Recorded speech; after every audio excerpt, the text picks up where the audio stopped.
Assalamualaikum warahmatullahi wabarakatuh. Halo anak-anak, selamat pagi semuanya. Nah, pada hari ini kita akan memasuki tema baru, yaitu tema 4. Kita masuk pada tema 4 yang berjudul Sehat itu Penting. Nah, masuk pada subtema 1. Yang akan kita bahas pada hari ini yaitu peredaran darahku sehat. Nah, di subtema 1 ini mengandung 2 muatan mata pelajaran. Yang pertama ada muatan IPA dan yang kedua ada bahasa Indonesia. Anak-anak semuanya, apakah kalian di sini sudah siap untuk mengikuti pelajaran hari ini? Jika sudah siap, mari buka buku yang ada di meja kalian. Anak-anak, silahkan lihat gambar yang ada di buku. Ibu akan bacakan ya. Siti pergi ke sekolah naik sepeda. Naik sepeda juga merupakan kegiatan olahraga. Hayo, di sini siapa yang suka bersepeda? Nah, bersepeda ini sangat menunjang untuk kebugaran dan dapat melancarkan peredaran darah kita. Tahukah kalian bahwa di dalam tubuh manusia yang tugasnya mengangkut serta mengedarkan oksigen dan zat-zat makanan di dalam tubuh manusia itu adalah darah. Oleh sebab itu, darah sangatlah penting peranannya bagi tubuh manusia. Nah, apakah kalian pernah merasakan denyut jantungmu? Ayo, kita coba ya. Nah, coba letakkan telapak tangan kalian itu pada bagian dada atas sebelah kiri. Coba rasakan secara perlahan. Di sana kalian akan merasakan sebuah denyutan. Benar? Nah, jika kalian merasakannya, itulah denyut jantung kalian. Nah, sekarang kita akan membahas organ-organ dalam sistem peredaran darah bagi manusia. Apa saja organ yang berperan dalam sistem peredaran darah? Nah, ada 3 organ yang berperan penting dalam proses peredaran darah manusia. Yang pertama ada jantung, dan yang kedua adalah pembuluh darah, dan yang terakhir adalah paru-paru. Nah, kita akan mempelajari lebih jelas ketiga organ tersebut. Sekarang kita bahas yang pertama dulu, yaitu jantung.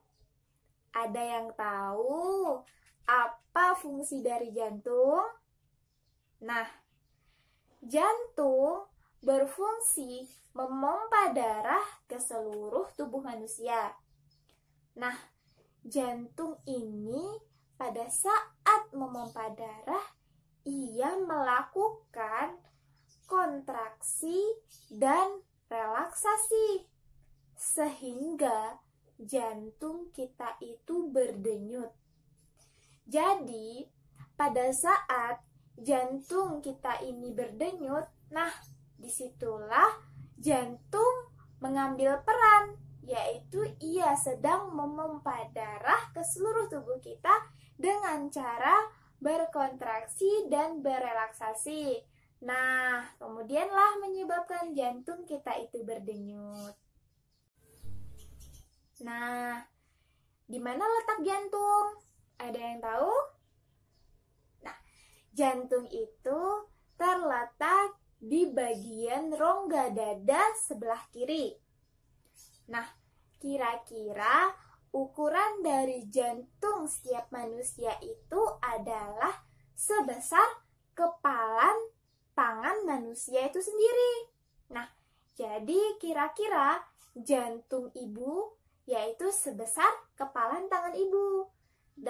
Dan jantung kalian sebesar kira-kiranya itu sekepalan tangan kalian itu sendiri. Nah, perlu kalian ketahui, jantung dilindungi atau dilapisi oleh selaput tipis yang disebut perikardium.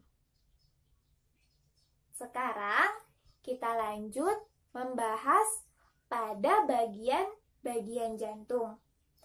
Ada yang tahu jantung manusia terdiri dari berapa bagian?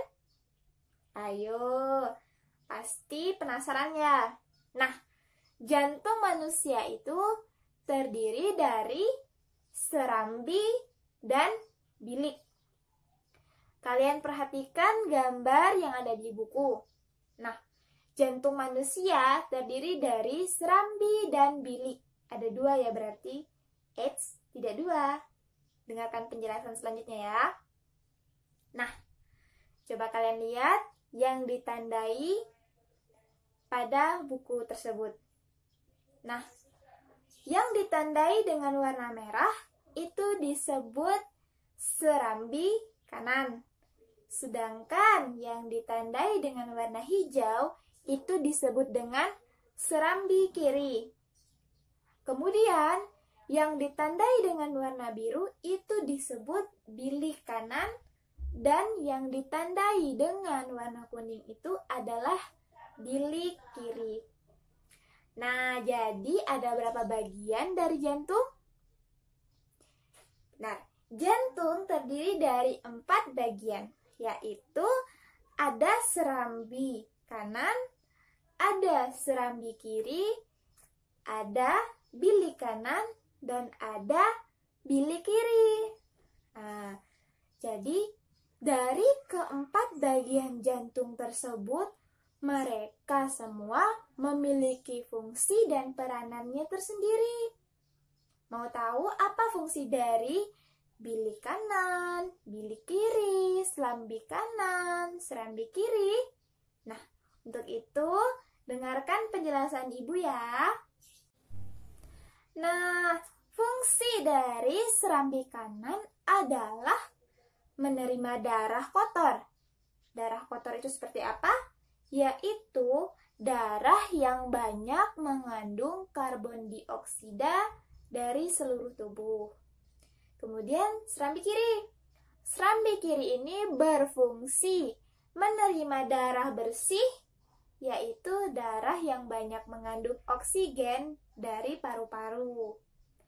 Nah, kemudian bilik kanan.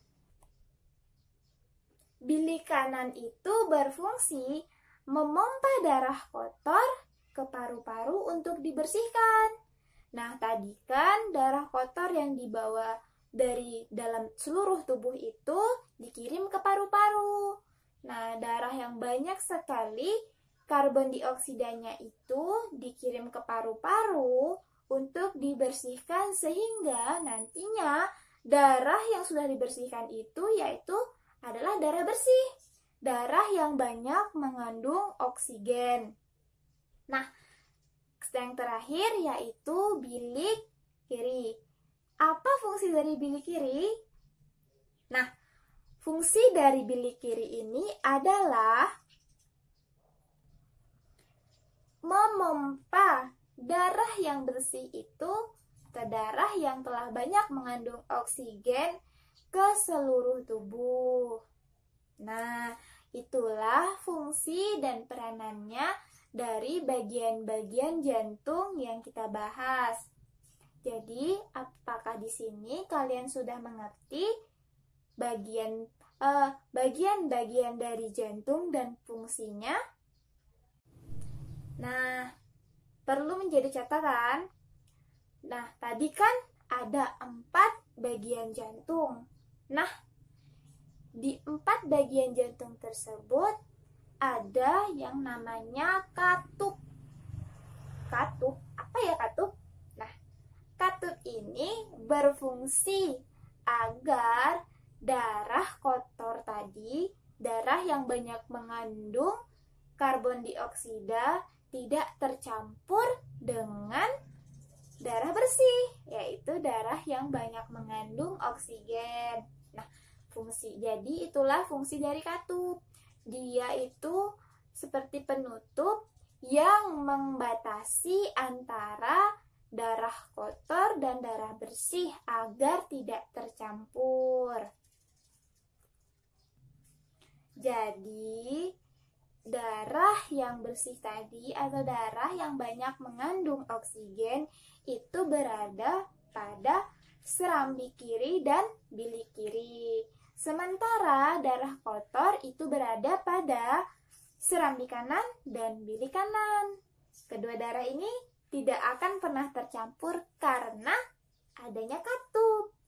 Nah, selanjutnya kita bahas organ-organ sistem peredaran darah yang kedua, yaitu pembuluh darah.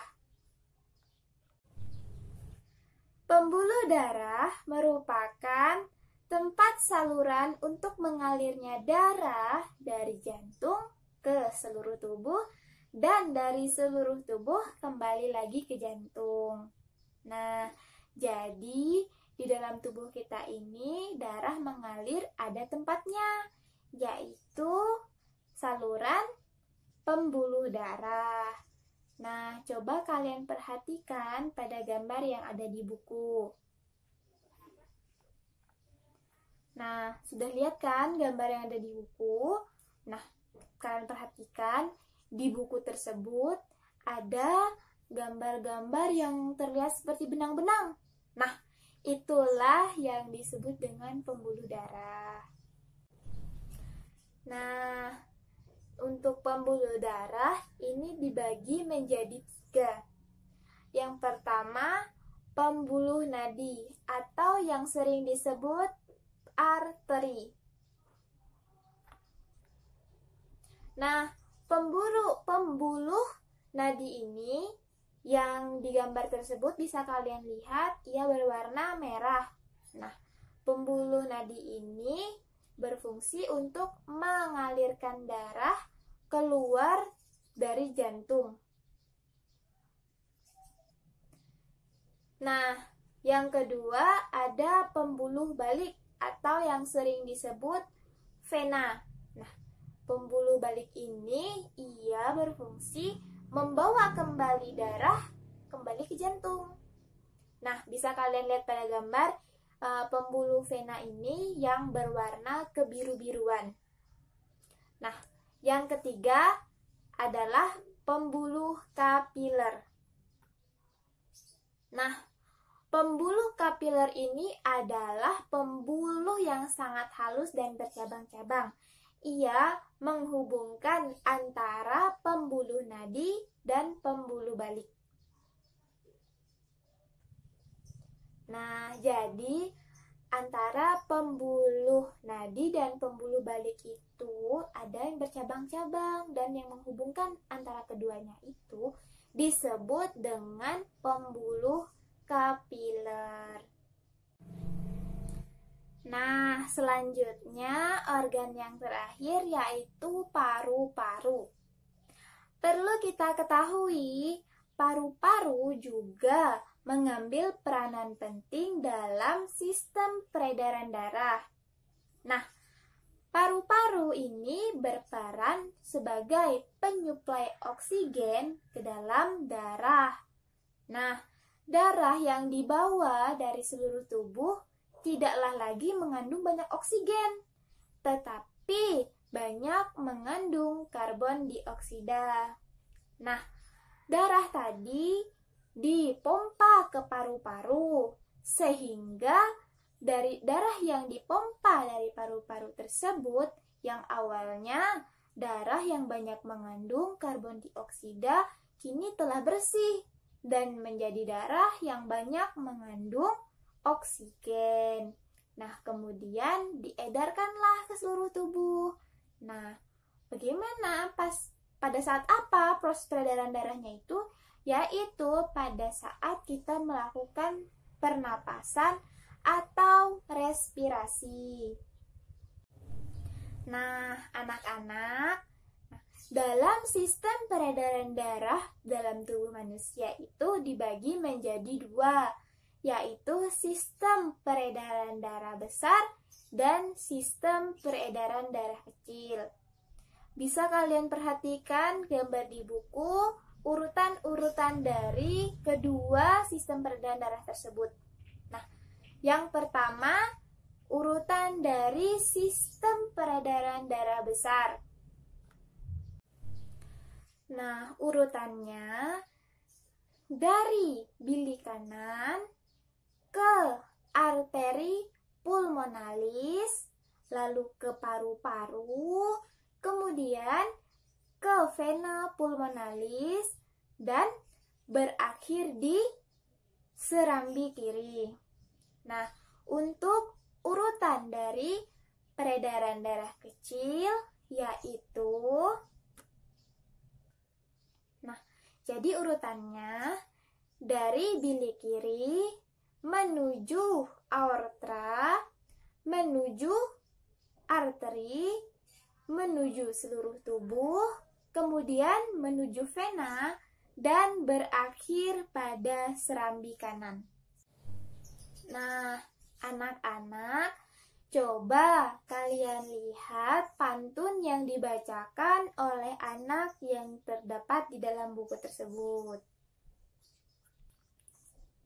Dengarkan ya pantunnya. Rambutku sehat, rambutku subur, tidak bisa dipasang jepitan. Tubuhku sehat, ku ucap syukur, darah mengalir tanpa hambatan. Nah, yang tadi ibu bacakan itu termasuk dalam sebuah pantun. Ayo, apakah kalian tahu pantun itu apa? Pantun merupakan salah satu seni merangkai kata. Pantun melatih seseorang untuk berpikir mengenai makna kata sebelum belajar. Nah, pantun ini dapat digunakan seseorang untuk mengungkapkan perasaan yang sedang ia alami atau peristiwa-peristiwa kejadian yang lampau yang ia rasakan atau yang pernah ia alami. Nah, baiklah anak-anak, sepertinya pembelajaran kita hari ini sudah berakhir. Nah, semoga materi yang ibu sampaikan hari ini bisa kalian pahami, dan jangan lupa di rumah nanti kalian pahami kembali dan kalian pelajari lagi ya. Nah, kalau begitu sampai jumpa di pertemuan kita selanjutnya. Ucapkan terima kasih. Wassalamualaikum warahmatullahi wabarakatuh.